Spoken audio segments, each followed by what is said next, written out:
We've talked about changing speeds and what that actually does to a batter, what kind of problems that actually presents. What I want to talk to you about next is the curveball. This is the ball that actually moves horizontally or moves within a plane. But I'm going to point out to you that I've heard people say curve drops, different types of pitches that actually are a curveball that have maybe a little downward movement or a little upward movement. Don't worry, don't panic, don't try to perfect it where it's completely a straight curveball that stays in one plane, because if we change planes, it just gives that much more of a variable to the batter. At the end of this, when we talk about the wrist snap and the grip and the stride and everything I want you to do with your body, I'll show you a couple other little things that you can play with this pitch to help take it even to a farther level. Let's go right into the grip. For the curveball grip, it's much like the rise ball grip. You're going to find the alley that we used for the knuckleball. You're going to put your ring finger on one seam, middle finger on the other, curling your pointer or index finger right here on the side, and taking that thumb down to that farthest seam and splitting the two middle there. Important to remember the pocket or the air pocket that's there, much like all the other pitches other than the knuckleball and palm ball changes, right there so that you have it. Pressure being put on this finger to almost where you can see a white knuckle, so that that's the last place that's actually snapping or moving off the ball. You have your release point right here, 5 to 7 inches here, 5 to 6 here, that you're having to come down through here. As I come with that string pulling to my hip, I come right into here and I'm snapping right around my leg or right around my body with my palm facing up, the snapping action here. Not here and not down. Now here is not going to be bad, because what it's actually going to do is have the ball curve and tend to drop a little bit. But for the most horizontal movement in a curveball, you want the palm facing straight up. So we've talked about grip, we've talked about wrist snap. Let's go right into body angle and stride and what that actually does. Remember the power line that we've talked about. Your power line, as far as throwing a straight curve to get it to go to the middle of the plate and then break out, okay, not necessarily over the plate, but going towards the middle and breaking to the outside. We're going to step right down on that horizontal or our power line right there.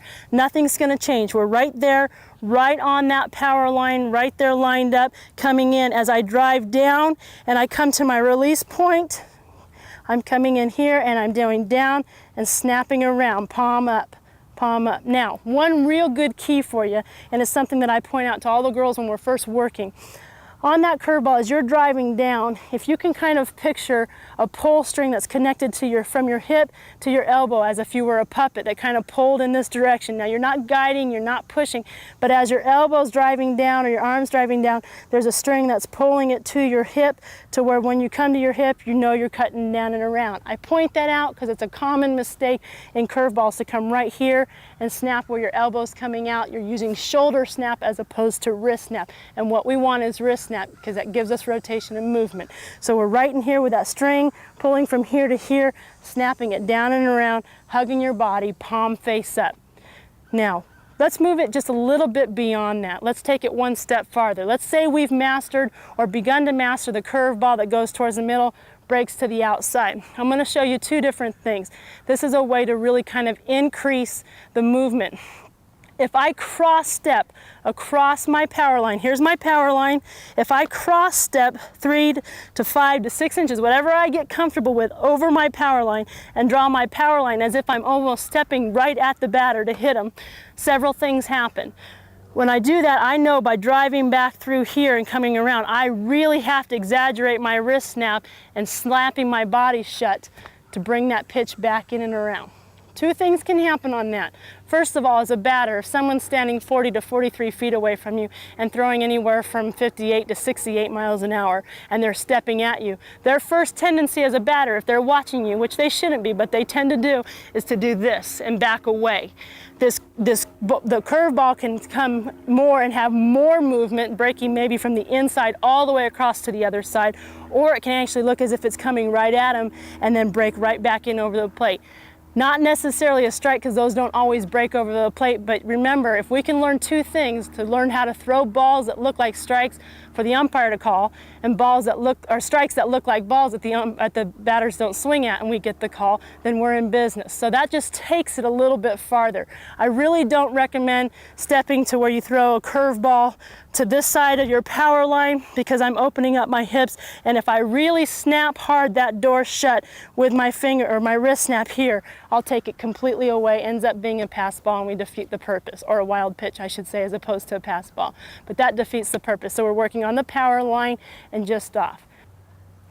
One other trick that I want to teach you about the curveball, which will give the batter a whole bunch of problems, is learning how to throw a curveball off speed. You want your legs or your lower body to feel as if they've thrown 8, 9 games in a 2 or 3 day period, for some of you, maybe even a 1 day period. So they absolutely feel dead. They're not pushing or driving as hard as they can, obviously, because you wouldn't have that effort left in your legs if they felt that way. But everything looks the same. That's important to make sure that everything on our body looks the same for the changeup or an off-speed curveball, off-speed drop ball, so that it's not like neon lights going off in Vegas that they know when off-speed's coming. So everything is absolutely the same as far as grip, stance, all that kind of stuff. Now what I'm going to tell you to do is you still want to step off that power line. If this is where I normally step on that power line, I still want to step off my power line to the right, not necessarily as far as I would if I'm trying to really emphasize extra movement, or as if it looks like it's going to hit the batter and break back in, but still off.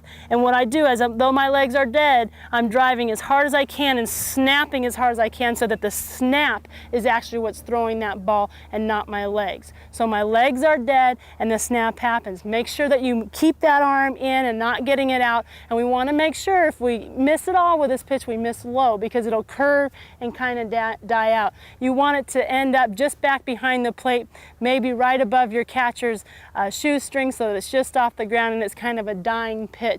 Once again, it will look like that zigzag that I talked about, walking this direction and then this direction, based on the fact that your legs are dead and you're having to cut back as hard as you can, palm up, with that wrist right across your body.